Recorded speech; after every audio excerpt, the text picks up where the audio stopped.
Pandian store சீரியலில் today எபிசோடில் நம்ம கதிர் இருந்துட்டு பைக்கை துடிச்சிட்ருக்காரு, ட்ராவல்ஸ்க்கு போகலாம் அப்படின்னு சொல்லிட்டு. அந்த நேரம் பார்த்து நம்ம ராஜி வராங்க. ராஜி இருந்துட்டு நானும் ட்ராவல்ஸ்க்கு வரனே அப்படின்ற மாதிரி சொல்கிறாங்க. உடனே கதிர் இருந்துட்டு ட்ராவல்ஸ்க்கெல்லாம் வேண்டாமா, நீ இங்கே இருமா, வேண்டாம் அப்படின்ற மாதிரி சொல்லிகிட்டு இருக்காங்க. நான் ட்ராவல்ஸ்க்கு வரதில் உனக்கு என்ன பிரச்சனை? நான் வந்தால் சும்மா தானே இருக்க போகிறேன், அதுக்காக தான் நீ அங்கே வர வேண்டாம், இங்கே இருன்னு நான் சொல்கிறேன்.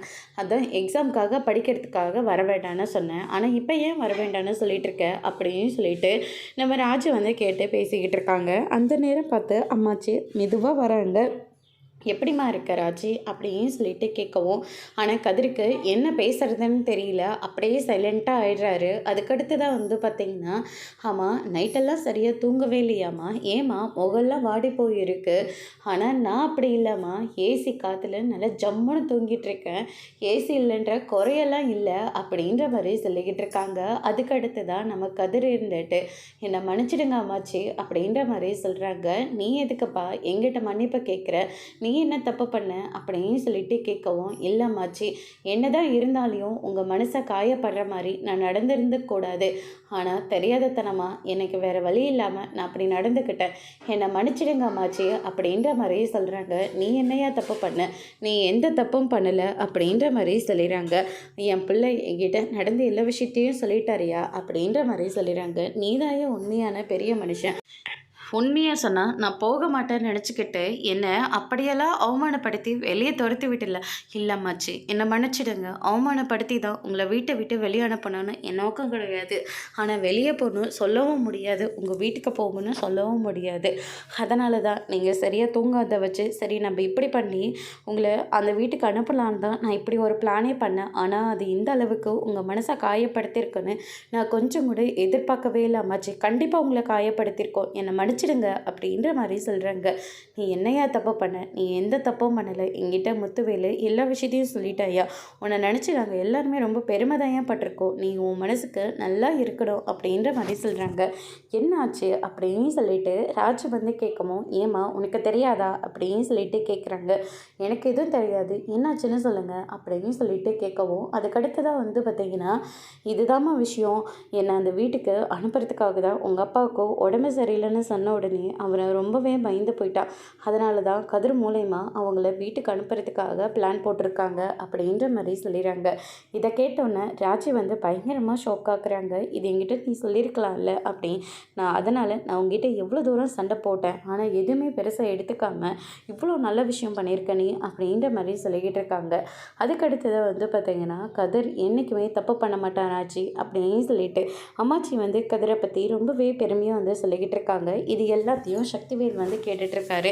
சக்திவேல் அதை பார்த்துட்டு ரொம்பவே கோவத்தோடு உள்ளே கிளம்பி போயிடுறாங்க. ஏன் அம்மாச்சி இவர் மட்டும் இப்படி இருக்காரு, அவன் சின்ன வயசுலேருந்தே ரொம்பவே கோபக்காரன்ப்பா, அவனை நாங்கள் என்ன சொல்லி எங்களாலே கண்ட்ரோல் பண்ண முடியறதில்ல, அந்த அளவுக்கு அவன் கோபக்காரன் அப்படின்ற மாதிரி சொல்லிக்கிட்டு இருக்காங்க.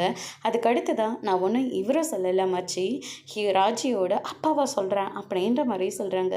ஏன்யா அவனுக்கு என்ன, அவன் அம்மா மேலே உசிரியே வச்சுருக்காயா, அதெல்லாம் ஓகே தான், ஆனால் ஒரு மாத்திரை மருந்து சாப்பிட்றதுக்கு கூட அவர் அவ்வளோ கஷ்டப்படுறாரு, பார்க்குறதுக்கு தான் ஆள் ரொம்ப வீராப்பாக இருக்கார், ஆனால் ஒன்றுமே இல்லை, டம்மி பீஸாக இருக்கார் அப்படின்ற மாதிரி சொல்லிடுறாங்க. இத்தனை வருஷமாக இந்த மனுஷனை பார்த்தா நம்மளாம் பயந்து போய் இருந்தோம்னு நினச்சி எனக்கே ஒரு மாதிரி இருக்காமாச்சு அப்படின்ற மாதிரி சொல்லிட்டு இருக்காங்க. உடனே ராஜி இருந்துட்டு தேவையில்லாமல் அப்பாவை பற்றி இப்படியெல்லாம் பேசாத, ரொம்ப கஷ்டமாக இருக்குது அப்படின்ற மாதிரி சொல்லிட்டு இருக்காங்க. அதை கூட விட ராஜி, அம்மாச்சி வீட்டுக்கு விடுங்கன்னு சின்ன பிள்ளைங்க மாதிரி நட ரோட்டில் கையை காலையை ஆட்டிக்கிட்டு அழுந்துட்டு போகிற போல இருக்குது, அந்த அளவுக்கு அந்த மனசை ரொம்ப போய் குழந்த மனசுக்காரரு அப்படின்ற மாதிரி சொல்லிடுறாங்க. அதுக்கு அடுத்ததாக வந்து பார்த்திங்கன்னா, அவரை நினச்சி இவங்களும் ரொம்பவே சந்தோஷத்தோடு இருக்காங்க.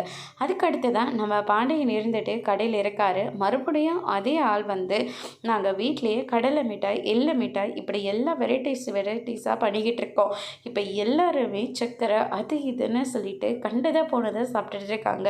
ஆனால் இது சுத்தமான நாட்டு சர்க்கரையில் பண்ணது, ரொம்பவே நல்லா இருக்கும் அப்படின்ற மாதிரிலாம் சொல்லிக்கிட்டு இருக்காங்க. நேற்று அந்த காய்கறி தான் அழுகிரும் வேண்டான்னு சொன்னீங்க, ஆனால் இது அழுகாது சார், கெட்டும் போகாது சார். இது இந்த கடையில் ஓரமாக வச்சுக்கோங்க, இது எங்களுடைய ஒரு பிஸ்னஸாக நாங்கள் பண்ணிகிட்ருக்கோம் சார், எங்களுக்கும் கொஞ்சம் உதவுங்க அப்படின்ற மாதிரி சொல்லிகிட்டு இருக்காங்க.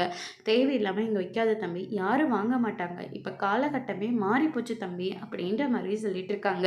பரவாயில்ல இருக்கட்டும் சார், ஆனால் விருப்பப்பட்டவங்க இதெல்லாம் கிடைக்கலன்னு சொல்லிட்டு ஏங்கி போயிட்டு இருப்பாங்கல்ல, அவங்க இப்படி ஒரு கடையில் ஓ நம்ம பக்கத்துலேயே தான் இருக்கா, இதை நம்ம எங்கெல்லாம் தேடிட்டு இருந்தோம் அப்படின்னு சொல்லிட்டு இதை பார்த்தா கண்டிப்பாக வாங்கிட்டு போவாங்க, ப்ளீஸ் சார் அப்படின்ற மாதிரி சொல்லிகிட்டு இருக்காங்க. அதுக்கு அடுத்து தான் வந்து பார்த்திங்கன்னா, சரி இந்த கடையில் முன்னாடி இடத்துல இதை வச்சுக்கிறேன், ஆனால் 3வது நாள் நீ இதை வந்து வியாபாரம் ஆகலைன்னா எடுத்துகிட்டு போயிட்டே இருக்கணும் சார், இது விற்றாலே சரி விற்காமல் போனாலே சரி உங்களுக்கு நான் 50% நான் உங்களுக்கு கொடுத்துட்றேன் அப்படின்ற மாதிரி சொல்லிட்டு அது எல்லாத்தையும் ரொம்பவே அழகாக அங்கே அடுக்கி வச்சுட்டு அவர் பாட்டே கிளம்பி போயிடுறாரு. இந்த காலத்தில் இப்படிலாம் கூட இருக்காங்க, சுயமாக உழைச்சி எப்படியாவது முன்னேற மாட்டோமான்னு சொல்லிட்டு ஒவ்வொரு வழியாக கண்டுபிடிச்சி மேலே ஏறி போயிட்டே இருக்காங்க அப்படின்ற மாதிரி சொல்லிக்கிட்டு இருக்காங்க. அதுக்கடுத்து தான் இந்த பக்கம் நம்ம செந்திலும் மீனாமா சாப்பிட்டுட்டு இருக்கிற போது, அம்மா நைட்டு நான் தூங்கிட்டு இருக்கிற போது லைட்டு மட்டும் எரிஞ்சிட்டு இருந்தேன், என்னாச்சு, இந்த வீட்டோட கணக்கு வழக்கெல்லாம் பார்த்துட்டு இருந்தேன், ரொம்பவே அதிகமாக போகுது, நம்ம வீட்டில் இதுக்கு முன்னாடி 10 பேர் இருந்தோம், ஆனால் இவ்வளோலாம் அமௌண்ட் வந்ததே கிடையாது, ஆனால் இந்த வீட்டில் ரொம்பவே அதிகமாக இருக்குது, கரண்ட்டு பில்லு, அதுக்கு அடுத்ததாக சாப்பாடு செலவுன்னு சொல்லிட்டு ஏகப்பட்ட செலவாக இருக்குது அப்படின்ற மாதிரி சொல்லிக்கிட்டு இருக்காங்க. ஆமாங்க, நான் ஒரு வாரம் சென்னைக்கு போடும்போது நீங்கள் அங்கே வந்துட்டு போனீங்க, அது ஒரு செலவு, நான் இல்லாத போது ஹோட்டலில் வாங்கி சாப்பிட்ருப்பீங்க, அது ஒரு செலவு, டெய்லியும் ஆட்டோ சார்ஜுன்னு சொல்லிட்டு ஆஃபீஸ்க்கு போயிட்டு வர்றது, அதுக்கப்புறமா வீட்லேயும் சமைக்க முடியாத போது வெளியில் வாங்கி சாப்பிட்றது, கரண்ட்டு பில்லு, நீங்கள் என்ன பண்ணுறீங்க, ஃபேனை போட்டு விட்டுட்டு உங்கள் பாட்டுக்கு நீங்கள் வெளியில் கிளம்பி போயிடுவீங்க, இல்லை வெளியே ஃபேனை போட்டுவிட்டு உள்ளே போயிட்டு உட்காந்துப்பீங்க, இதுதாங்க நீங்கள் நடத்திட்டு இருக்கீங்க, இதனால தானே கரண்ட்டு பில்லும் வருது அப்படின்ற மாதிரி சொல்லி பேசிகிட்டு இருக்காங்க. இனிமேலும் எல்லாத்தையும் குறைச்சிக்கணும் மீனா, அதை மட்டும் இல்லை ஒரு பைக் வாங்கிட்டா 2 பேரும் ஒரே ஆஃபீஸ்க்கு போயிடலாம்ல அப்படின்ற மாதிரியே சொல்லிடுறாங்க. செலவு அதிகமாக ஆகாதுல்ல, ஆனால் பைக்கு வாங்குறதுக்கு நம்மக்கிட்ட அமௌண்ட் வரணும்ல, அந்த அளவுக்கிட்ட நம்மக்கிட்ட சேவிங்ஸ் கிடையாது, இப்போ வளையல் வாங்கின காசுக்கு நீங்கள் ஒரு நல்ல பைக் எடுத்துருக்கலாம்ல அப்படின்ற மாதிரி சொல்லிடுறாங்க. அதுவும் சேவிங்ஸ் தான், இதுவும் சேவிங்ஸ் தானே, விட பரவாயில்ல பார்த்துக்கலாம், நான் ஏதாவது அடுத்த மாதத்தில் ஏற்பாடு பண்ணுறேன் அப்படின்ற மாதிரி சொல்லிட்டு இருக்காங்க. செலவெல்லாம் குறைச்சா மட்டும்தான் நம்மளால் அடுத்தடுத்த லெவலுக்கு போக முடியும் அப்படின்ற மாதிரி டிஸ்கஷன் போயிட்டுருக்கு. அதுக்கடுத்து தான் இந்த சைடு நம்ம சரவணன் இருந்துட்டு ரொம்பவே டென்ஷனாக இந்த பக்கமும் அந்த பக்கமும் நடந்துக்கிட்டே இருக்காங்க. கஸ்டமர் ஃபோன் பண்ணி சீக்கிரமாக பொருளெல்லாம் எடுத்துகிட்டு வாப்பா அப்படின்ற மாதிரி சொல்லிட்டு இருக்காங்க. அங்கே தாக்க வந்துட்டுருக்கேன், ஒரு 1/4 மணி நேரத்தில் நான் வந்துடுவேன் அப்படின்ற மாதிரி சொல்லி பேசிகிட்டு இருக்காங்க. அதுக்கடுத்ததாக இவ இன்னுமே ஆளக்கணுமேனு சொல்லிட்டு மயிலை எதிர்பார்த்துட்ருக்காரு. மயிலும் வராங்க. மயில் வந்து அவரை பார்த்த உடனே என்ன பேசுவாங்கன்னு பார்த்தா அவங்க பாட்டுக்கு போயிட்டே இருக்கிறாங்க. மயில் நில்லு, நான் இங்கே ஒருத்தன் நின்றுட்டுருக்கேன், பார்த்தும் பார்க்காத மாதிரி உன் பாட்டுக்கு போயிட்டுருக்க அப்படின்ற மாதிரி சொல்லிடுறாங்க.